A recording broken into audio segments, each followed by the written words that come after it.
रायगढ़ नाम का राज्य उत्तर भारत का एक खुशहाल और समृद्ध राज्य था। रायगढ़ की प्रजा खुशहाली का जीवन जीती थी, क्योंकि वहाँ के महाराज भैरव सिंह अपनी प्रजा का बहुत अच्छे से ख्याल रखते थे।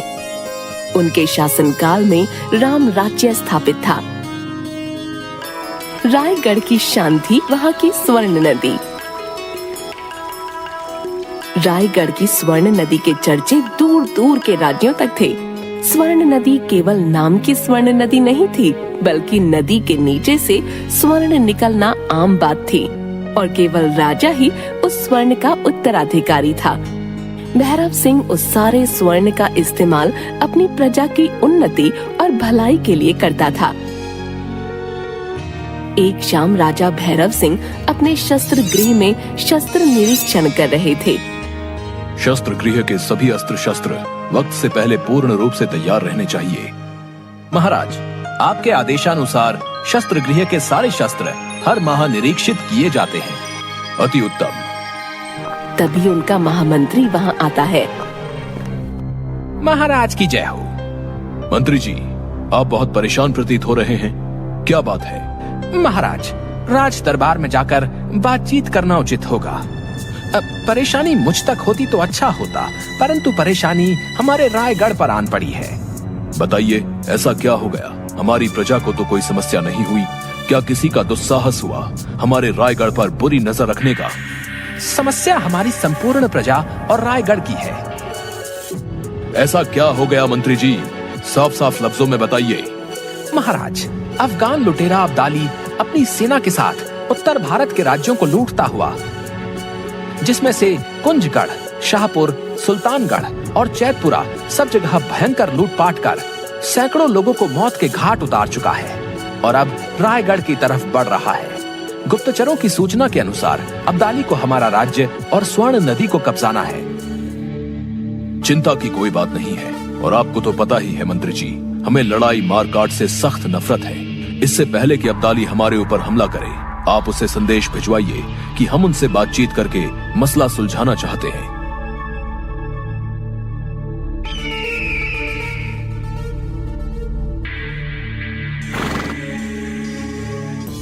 अगर रायगढ़ की स्वर्ण नदी और रायगढ़ की गद्दी पर हम कब्जा कर लें, तो समझो हमसे ज्यादा दौलतमंद और कोई नहीं।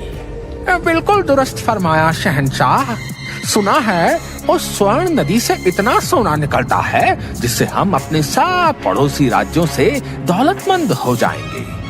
करीमुद्दीन, तुम जाओ और भैरव सिंह को आत्मरक्षा के एक अवसर का प्रस्ताव रखो। अगर माना तब ठीक, अगर ना माना तो हम आज रात को ही हमला कर देंगे।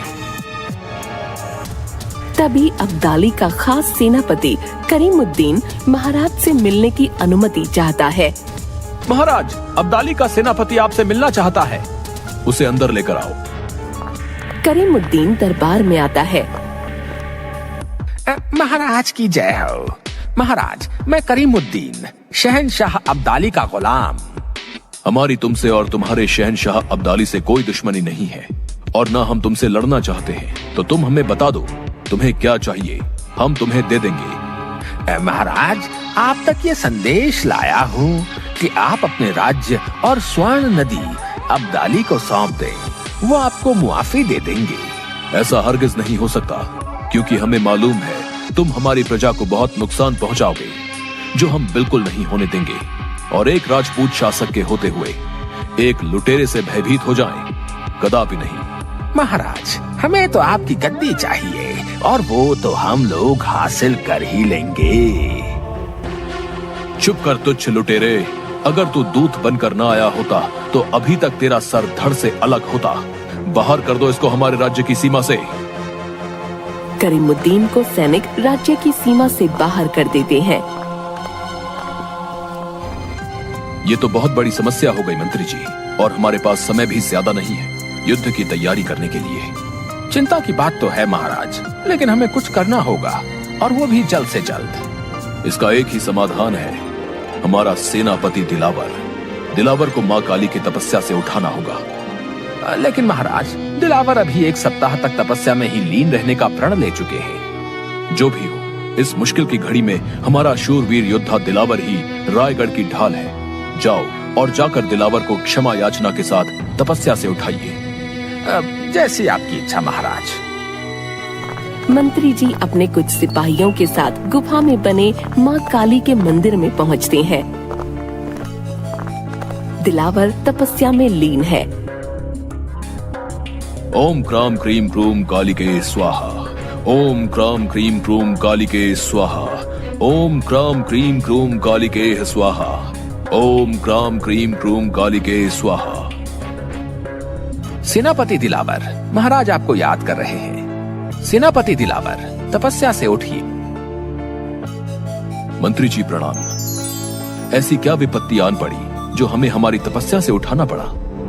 क्षमा चाहते हैं सेनापति जी, बात ही कुछ ऐसी है। तुच्छ लुटेरे अब्दाली ने कल भोर में रामगढ़ पर हमला करने की धमकी दी है, जिस वजह से महाराज ने आपको बुलाया है। चिंता मत करिए, आप महाराज को जाकर संदेश दीजिए कि हम अभी पूजा करने के बाद दरबार आते हैं।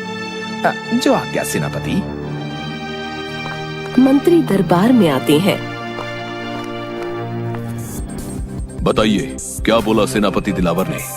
महाराज, वो इस वक्त देवी माँ की पूजा कर रहे हैं। उन्होंने कहा कि पूजा खत्म करते ही वो जल्द ही दरबार आएंगे। कुछ समय उपरांत सेनापति दिलावर दरबार में पहुंचते हैं। प्रणाम महाराज। जीते रहो दिलावर। हमारे राज्य पे एक बहुत बड़ी मुसीबत आन पड़ी है। अब्दाली ने हमें धमकी दी है कि वो हमसे हमारी राजगद्दी छीन लेगा और वो ऐसा कल सुबह ही करने वाला है। चिंता न करें महाराज, जब तक मैं इस राज्य का सेनापति हूँ तब तक आपकी गद्दी की ओर कोई नजर उठाकर भी नहीं देख सकता। दिलावर, हमें तुम पर पूरा भरोसा है। अब समय न बर्बाद करते हुए तुम सेना को तैयार करो। जी महाराज, जैसी आपकी आज्ञा। मैं अपनी विशेष सेना की टुकड़ी के साथ युद्ध नीति तैयार करता हूँ। आप आशीर्वाद दीजिए। हमारा आशीर्वाद हमेशा तुम्हारे साथ है दिलावर। विजयी भव।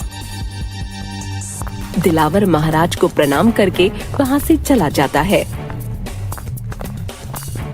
अपनी सेना की विशेष टुकड़ी के साथ युद्ध नीति पर वार्ता करते हैं।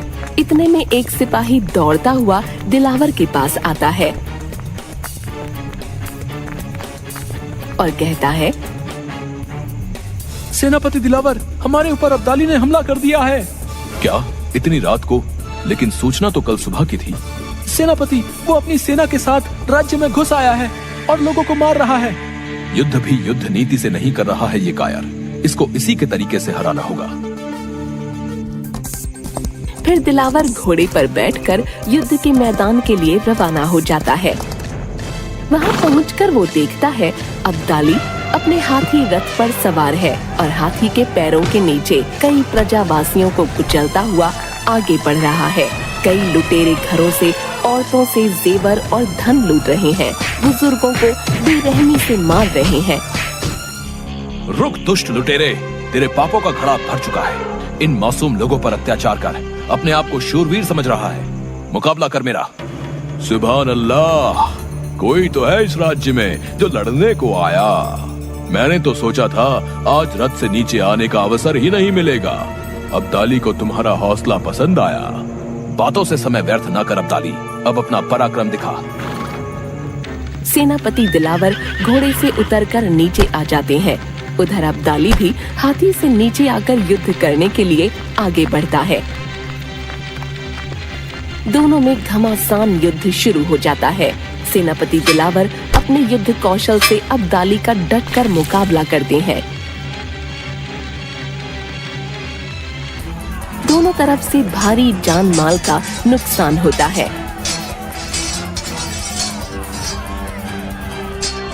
लड़ाई होते हुए सुबह हो जाती है और एक तरफ जहां अब्दाली बुरी तरह से थक चुका था, उसको अपनी हार सामने नजर आ रही थी। तभी अब्दाली के चहीते सेनापति करीमुद्दीन ने पीछे से दिलावर पर तलवार चला दी, जिससे सेनापति दिलावर घायल हो गए। मर्दों की तरह युद्ध करना सीखो कायरों। पीछे से वार करके तुम शूरवीर नहीं बुज़दिल कहलाओगे। तभी थका हारा अब्दाली दिलावर पर वार करने वाला होता है कि दिलावर नीचे बैठ जाता है, जिससे अब्दाली की तलवार करीमुद्दीन का सीना फाड़ कर निकल जाती है। और अब्दाली हक्का बक्का रह जाता है। दिलावर अपनी मूंछ को ताव देकर अपने ही सीने में घुसी तलवार निकालता है। जय मां भवानी।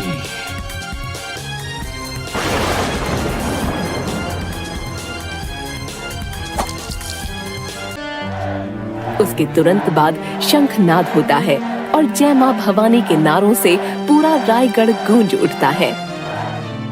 तुम जैसे वीर योद्धा जब तक रायगढ़ में होंगे तब तक रायगढ़ का परचम बुलंद रहेगा। हमें आप पर नाज है सेनापति। महाराज, मैंने तो अपना फर्ज निभाया है। जब तक मां भवानी का आशीर्वाद है तब तक रायगढ़ और रायगढ़ की स्वर्ण नदी की तरफ कोई आंख उठाकर भी नहीं देख सकता। बुराई चाहे कितनी भी बलशाली हो, अच्छाई पर विजय नहीं पा सकती।